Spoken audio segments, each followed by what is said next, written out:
चला जाए, संभव नहीं है, सरल नहीं है। तो इसका मतलब अब तप भी नहीं रहा इतना। आज का व्यक्ति केवल मात्र तप क्या समझता है? बोले संसार के लिए धन संपत्ति कमाते रहो, दुनिया के काम करते रहो, यही बस हमारा सबसे बड़ा तप है। लेकिन नहीं, जो वास्तविक तप है वो तो रहा ही नहीं, अब इस कलयुग में नजर ही नहीं आता इतना। लेकिन निहारिए, दूसरा है दया। दया रही है? रही हृदय में दया? बिल्कुल नहीं। 100 में से 10 व्यक्ति होंगे जिनके हृदय में दया होगी, लेकिन 90% व्यक्ति तो निर्दयी है एकदम। सच बताओ, है आपके भीतर नेको दया? है मैया जी? रही थोड़ी सी दया? अगर दया होती तो महाराज हमें तो कहना नहीं चाहिए, अगर दया होती तो गाय ऐसे भटक ना रही होती, भटक रही होती। क्यों मैया जी? हृदय में फिर एक भाव आता, दया आती, अरे नहीं नहीं, हम ऐसी गौ माता को दर दर भटकने के लिए छोड़ दे, जिनकी सेवा करने से जीवन कृतार्थ होता है। अरे नहीं नहीं, हमें तो इनकी सेवा करनी चाहिए, हमें तो भाव से इनकी सेवा में लगे रहना चाहिए, चाहे ये दूध दे ना दे, जैसे भी, लेकिन सेवा करनी है। अगर दया होती तो सेवा अभी भी चल रही होती, अभी भी ये गाय भटक ना रही होती। लेकिन दया नहीं रही तो क्या हुआ है? गाय भी भटक रही है। और महाराज दया वास्तव में व्यक्ति के हृदय में रही ही नहीं है। अच्छा, ऐसे समझ नहीं आएगा, आपका बच्चा और पड़ोसी का बच्चा दोनों ही दुखी बैठे हो, दोनों ही रो रहे हो, पड़ोसी का बेटा और आपका बेटा दोनों रो रहे हो बैठ करके, सच बताना किसको जाकर के हृदय से लगाओगे? पड़ोसी वाले बेटे को, पड़ोसी के बेटे को, या अपने बेटे को? किसको? अपने बेटे को। तो इसका मतलब आपके भीतर दया नहीं है। अगर दया होती तो अपने वाले को नहीं, पड़ोसी के बेटे को जाकर के हृदय से लगाते, अपने वाले को हृदय से लगाए। ये दया नहीं, ये मोह है, ये ममता है। आप उसको अपना मानते हो, ये मोह है आपका। बात समझ में आ रही? आ रही है कि नहीं आ रही? बेटे के प्रति मोह है, इसलिए फट जा करके बेटे को हृदय से लगा लिया। लेकिन दया क्या होती है?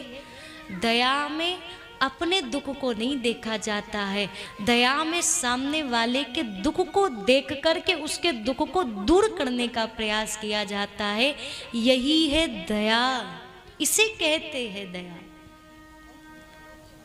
और इसी जिसके हृदय में दया होती है उसे ही मानव कहा गया है, शास्त्रों ने उसे ही इंसान कहा गया है। किसी के काम जो आए उसे इंसान कहते हैं, पराया दर्द जो मिटा डाले उसे इंसान कहते हैं। मानव कौन है? इंसान कौन है? जिसके हृदय में दया भरी हो, अपना दुख दूर हो ना हो, लेकिन सामने वाला अगर व्यक्ति दुखी है, अगर सामने वाले को आश्रय की जरूरत है, सहारे की जरूरत है, तो अपने आप का दुख दूर हो ना हो, लेकिन सामने वाले के दुख को दूर करके उसे सहारा देना है, उसका सहारा बनना है। यही है दया। लेकिन अब निहारिए तो दया भी नहीं रही संसार में, कलयुग में। फिर है पवित्रता। इस संसार में पवित्रता भी नहीं रही है। व्यक्ति अपने जीवन में गलत आचरणों को अपना करके अपने जीवन को अपवित्र करता जा रहा है। एक बात याद रखिएगा, शरीर की आप पवित्रता भगवान नहीं देखेंगे। शरीर पवित्र है या अपवित्र है इससे कोई लेना देना नहीं है, लेकिन अगर आपका मन पवित्र हो गया तो आपका शरीर भी स्वीकार भगवान कर लेंगे। लेकिन किसके कारण? जब मन आपका पवित्र हो जाएगा तब। शरीर तो बड़ा सुंदर है, लेकिन मन एकदम आप पवित्र है, मन में एकदम गंदगी भरी है, मन में दाग लगा हुआ है पापों का, तो ये पवित्रता नहीं है। लेकिन महाराज, अहेम यतेम पवित्र वाक्शरतेमं यतेम जीवन नाक्षरताम। शास्त्र कहते हैं व्यक्ति को प्रयास करना चाहिए, अपने जीवन में अच्छे कर्म करे, सुंदर कर्म करे, भगवान का नाम जपे। क्यों जपे भगवान का नाम? बोले भगवान का नाम इसलिए जपे ताकि हमारे मन में जो जन्मों जन्मों के पापों की गंदगी बैठी है, अर्थात जो जन्मों जन्मों के पापों का दाग हमारे मन पे लग चुका है, उस दाग को हम हटा सके भगवान के नाम के बल पर। इसलिए भगवान का नाम जपना आवश्यक है, इसलिए गुरुदेव की शरण में जाना आवश्यक है। शरीर नहीं, मन पर जन्मों जन्मों के पापों का दाग लगा हुआ है, उसे दूर करना है, मन को पवित्र करना है। लेकिन आज का व्यक्ति शरीर को पवित्र करने के पीछे दौड़ रहा है, मन को पवित्र करने की चिंता ही नहीं है, जिससे भगवान प्रसन्न होंगे, जिससे भगवान तुम पर कृपा करेंगे, उस मन को शुद्ध करने की परवाह ही नहीं है, तो पवित्रता भी नहीं रही, मन एकदम अशुद्ध होता जा रहा है। और जब तक मन अशुद्ध रहेगा, अपवित्र रहेगा, तो ये शरीर से पाप होते रहेंगे, और पाप होंगे तो मन और अपवित्र होता चला जाएगा। यतेम दीक्षतावम यतेम अहेम अपवित्र मनस्ततावम यतेम चित्त कलारतम। मन को पवित्र करने का प्रयास किया जाए, तो अब पवित्रता भी इतनी संसार में नहीं रही। लेकिन ये तीन वस्तु, ये तीन चरण इस संसार में, इस कलयुग में अब नजर नहीं आते हैं। लेकिन धर्म का बस एक चरण बचा है, और वो है दान। जब व्यक्ति दान करता है तब जाकर के संतों की सेवा होती है। व्यक्ति जब दान करता है तो दीन दुखी माताओं की सेवा होती है। व्यक्ति जब दान करता है तब जाकर गौ माताओं की सेवा हो पाती है। व्यक्ति जब दान करता है तो संतों का पेट भर पाता है व्यक्ति। लेकिन दान अगर ना किया जाए तो महाराज, आज जो कुछ दानवीर है ना, उन दानवीरों के कारण ये धर्म टिका हुआ है और भगवान हम पर कृपा कर रहे हैं। लेकिन अगर दान करना भी बंद कर दिया जाए तो फिर महाराज पता नहीं क्या से क्या हो जाए। राधे राधे बोलना पड़ेगा। धर्म कलयुग पे टिका ही दान के चरण पे है, मात्र दान के चरण। इसीलिए अहेम यतेम धर्माक्षतेमं यतेम चरण पक्षदताम। कलयुग ने धर्म की दुर्गति कर दी थी। लेकिन मैया जी, परीक्षित को बड़ी दया आई। परीक्षित ने कहा, कैसा निर्दयी व्यक्ति है, इसको तनिक भी इस धर्म पर, इस बैल पर दया नहीं आई। लेकिन उस समय फिर परीक्षित ने देखा गौ माता को भी उस कलयुग ने मार मार के उस गौ माता का भी बड़ा बुरा हाल किया हुआ है। परीक्षित को और कष्ट हुआ, अरे मेरे राज्य में गौ माता की ये दशा। हमारे प्रभु श्री कृष्ण जिन्होंने आकर के इतनी सेवा करी, इतनी कृपा करी गौ माता पर, और मेरे राज्य में आज उस गौ माता की ऐसी दुर्गति कर दी इस महापापी ने। मन में तो भाव आ रहा है परीक्षित के कि मैं अभी इस व्यक्ति का वध कर डालूं, अभी इस कलयुग को मार डालूं। लेकिन परीक्षित से बार बार वो कलयुग कह रहा है, शरणामगस्ततम शरणामगस्ततम यतेम कृपा बंदस्ततम। कलयुग कह रहा है, मैंने सुना है अगर कोई बड़े से बड़ा पापी भी, दुष्ट भी अगर परमात्मा की शरण में जाता है तो परमात्मा भी उस दुष्ट पर कृपा कर देते हैं, उस पापी पर करुणा करके उसको अपना लेते हैं। हे महाराज, आप तो धर्मात्मा हैं, और जब आप धर्मात्मा हैं तो क्या आप मुझ पर कृपा नहीं करेंगे? मैं तो आपकी शरण में आया हूँ। हमने सुना है जितने कृपालु हमारे दीनानाथ प्रभु हैं, उससे भी अधिक प्रभु के भक्त करुणावान होते हैं, दयावान होते, धर्मात्मा बड़े कृपावान होते हैं। तो मैं आपकी भी शरण में आया हूँ, आप कृपा कीजिए ना। परीक्षित को दया आ गई और उसी क्षण राजा परीक्षित से कलयुग ने कहा, यतेम अहेम यतेक्षरतामम यतेम कलयुग वारणम यतेम राज्यस्तम। कलयुग ने कहा, मुझे राज्य करना है, इसलिए मुझे कुछ जगह दे दीजिए। कुछ रहने के लिए स्थान मांगा तो परीक्षित ने जगह दी, 4 स्थान दिए, 4 जगहों पर उसको रहने की आज्ञा करी। पहला स्थान है मदिरा। पहला स्थान क्या है? मदिरा। मैया जी, अहेम यतेम मदिराक्षरतामम यतेम बुद्धि विकार अचारक्षतामम यतेम विनादिष्टतामम। जहाँ व्यक्ति मदिरा पान करता है, जो व्यक्ति मदिरा का पान करता है, ऐसे व्यक्ति की बुद्धि भ्रष्ट होती है, सोचने विचारने की उसमें कोई भी क्षमता शक्ति नहीं रहती, और वो महाराज कलयुग के चक्कर में ऐसा फंसता है कि वो अपना ही नहीं, अपने परिवार जनों का भी कल्याण नहीं बल्कि विनाश करा डालता है। इसलिए हम बार बार कहते हैं, संसार की मदिरा का नशा नहीं, अगर नशा करना ही है तो भगवान की भक्ति का नशा करो।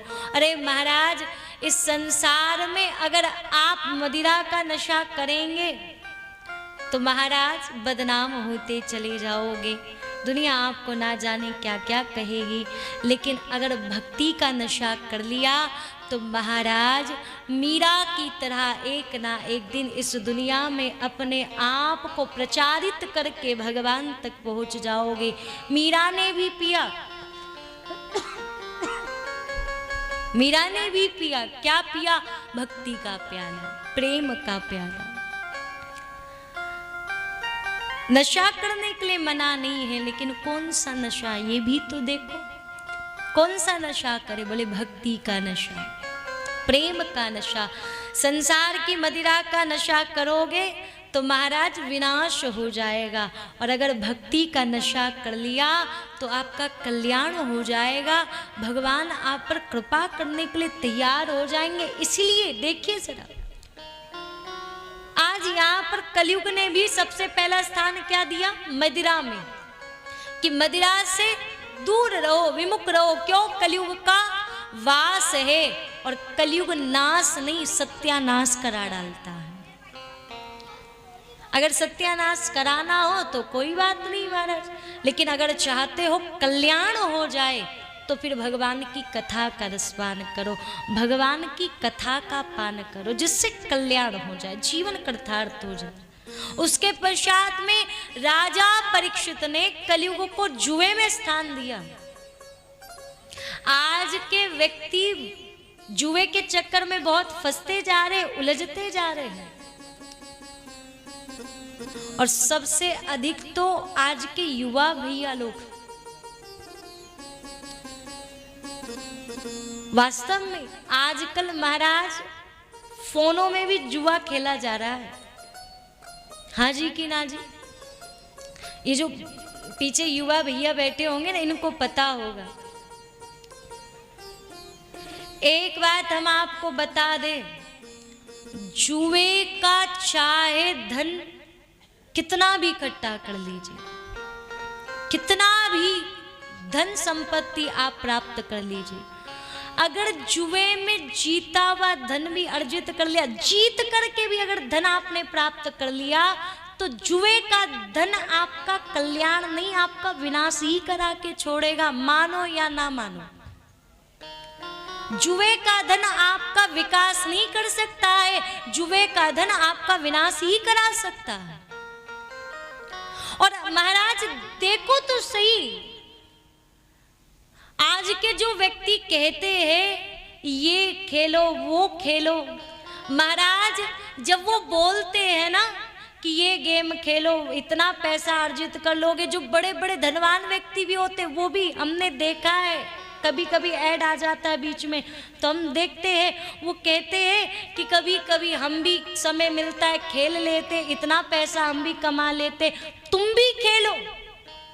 अरे उनको तो पैसा दिया जा रहा है ऐड बनाने का, लेकिन महाराज शुरू में तुम कितना भी धन अर्जित कर लेना, लेकिन जब इस संसार से जाओगे तो नरक में यातनाएं भोगनी पड़ेगी। क्यों?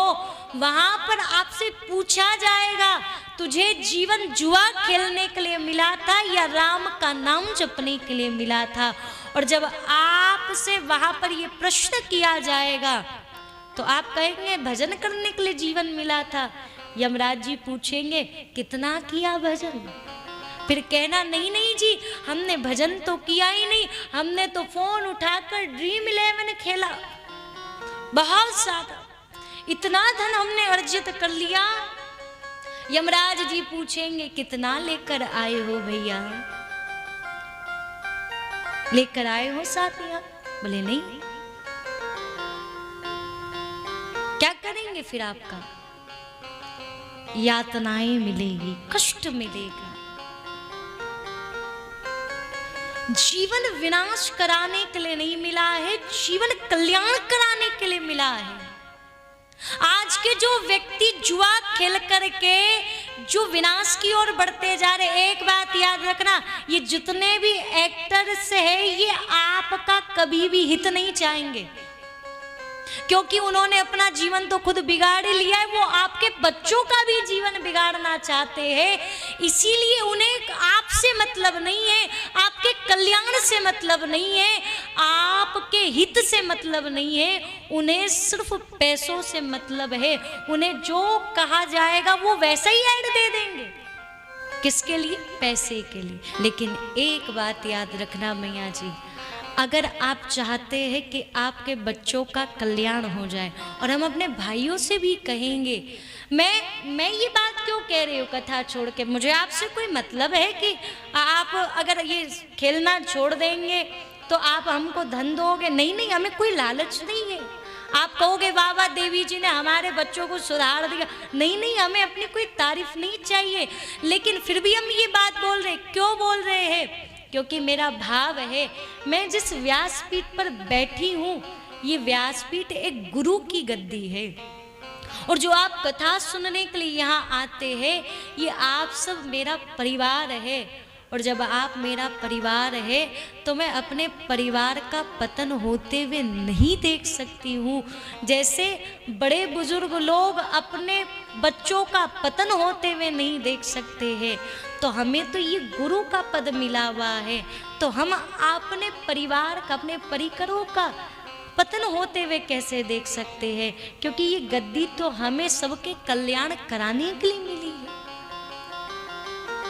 अच्छा एक बात बताइएगा, सच में दिल पर हाथ रख के कहिएगा मैया जी, और जितने भी यहाँ अपने अपने बच्चों के माता पिता बैठे, सच बताइएगा, चाहते हो कि नहीं चाहते कि आपका बच्चा भी ध्रुव जैसा बने, प्रहलाद जैसा बने? हाथ उठाओ जरा, कौन कौन चाहते? हमें पता है आप नहीं चाहते, इसलिए तो महाराज हाथ उठाते हुए कष्ट है रहे। नहीं नहीं देवी जी, जैसो है नालक निकम्मे को रहने दो, ऐसे ही है जाए वो वहां को जैसो है न वो।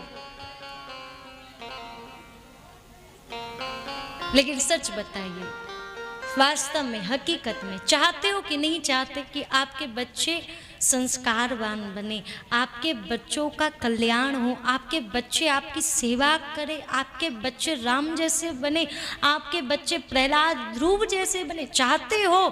अगर चाहते हो तो हम सबसे पहले आग्रह करेंगे, एक निवेदन करेंगे, अपने घर से, अपने टीवी में से और अपने मोबाइलों में से सबसे पहले इन हीरो हीरोइनों को देखना बंद कर दीजिए। क्यों? इनके चक्कर में फंस करके व्यक्ति अधिकतर अपने जीवन को बिगाड़ने का प्रयास कर रहा है। लेकिन अगर चाहते हो आप ध्रुव जैसे बने तो भगवान की कथा सुनो। अगर ध्रुव जैसे बनकर के आप भी भगवान की गोद में ना बैठ गए फिर कहिएगा। लेकिन उन हीरो हीरोइनों को देख करके आप सुधरोगे नहीं, बिगड़ ओढ़ जाओगे। और वही हो रहा है, आप मानो ना मानो लेकिन संसार में देखने को मिल रहा है। इसलिए हम कहते सावधान रहे, थोड़ा बच कर के रहे।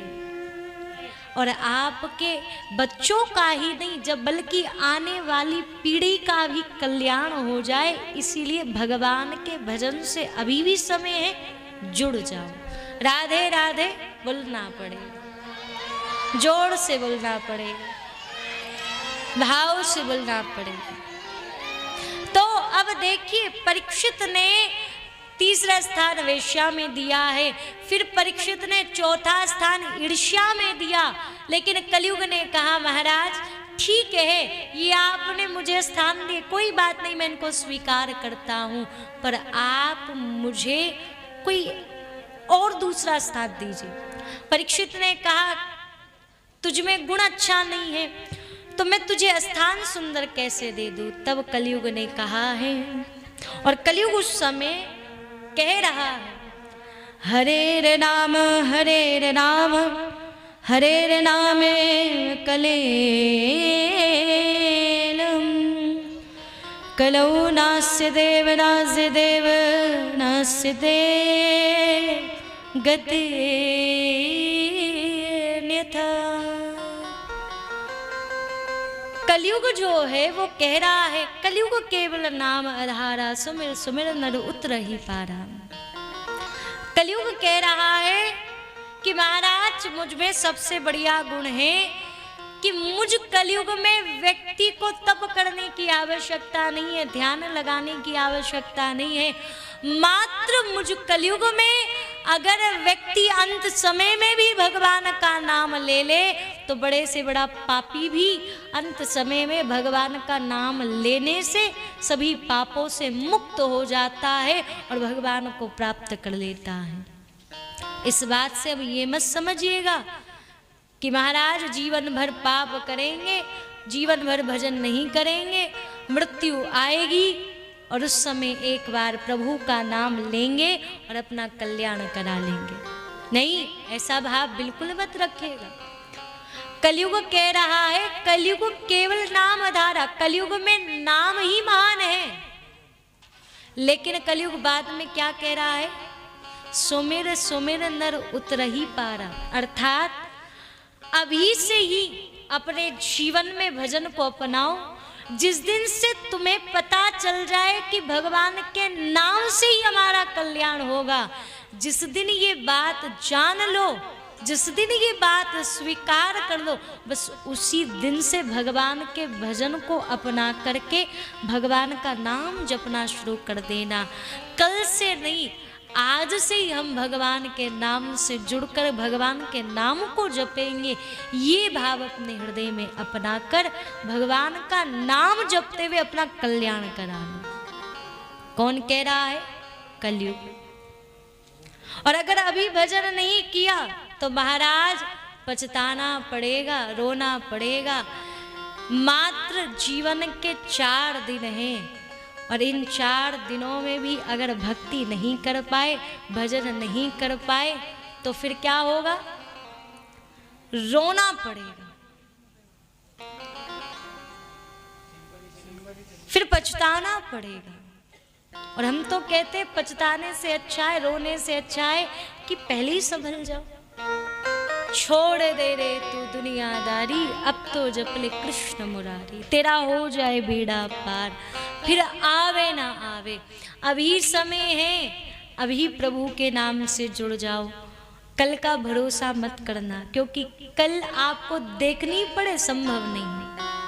और हम तो बार बार कहते हैं महाराज, एक पल का भी भरोसा मत करो, क्योंकि ये तन कीमती है मगर है विनाशी। एक पल का भी तुम भरोसा मत करना। किसी ब्रज के भक्त का बड़ा प्यारा भाव है, एक पल का भी भरोसा मत रखना, एक पल का भी विश्वास मत करना कि अगला क्षण, अगला 1 मिनट आने वाला जो समय है उसका दर्शन भी हम कर पाएंगे क्या नहीं। भरोसा मत रखिए। इसलिए क्या करें, अभी इसी समय प्रभु के नाम को पकड़ो और राधा राधा कृष्ण कृष्ण सीताराम सीताराम जपना आरंभ कर दीजिए। समय रहते हुए ही समझ जाओ तो कल्याण है। अब देखिए राजा परीक्षित, उन्होंने कलयुग के इस गुण को जानकर के बड़ी प्रसन्नता पूर्वक 5वां स्थान सोने में दे दिया। राजा परीक्षित ने एक मुकुट था सुंदर सा, उसको धारण किया जो कि जरासंध का था।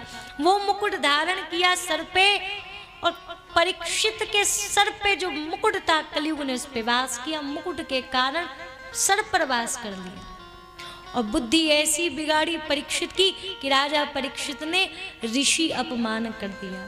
एक बात बताए, जब जीवन में कलयुग का प्रभाव आता है, कलयुग अपना प्रभाव करता है, व्यक्ति पर अपना असर डालता है, असर करता है, तो व्यक्ति संतों से भी घृणा करने लगता है, संतों से भी ईर्ष्या करने लगता है।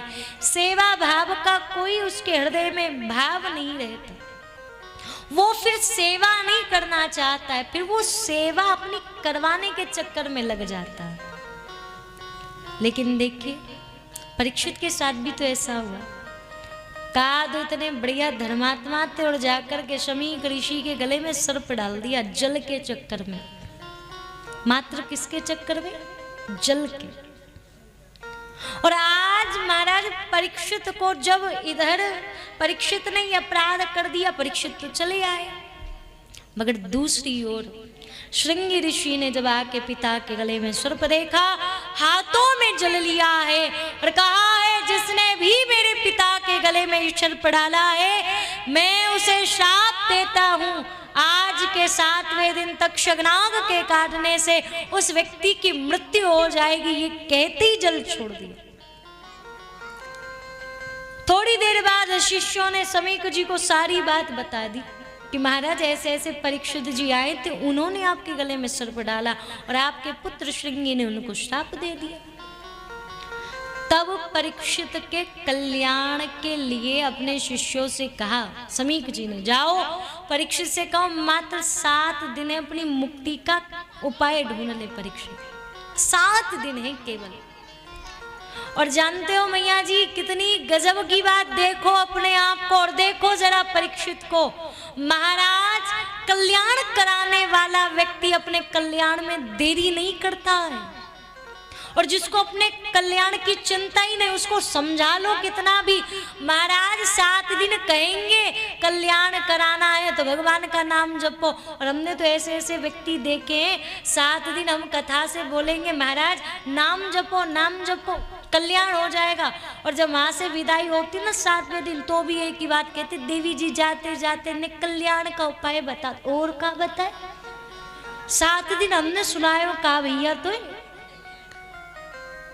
हमने जी तो कहो कल्याण चाहता है तो ने भगवान को नाम जप ले, है जाएगा कल्याण। और फिर भी अभी भी कह रहे हो महाराज कल्याण का उपाय बता दो, तेने सुनो ही कहा कथा में। फिर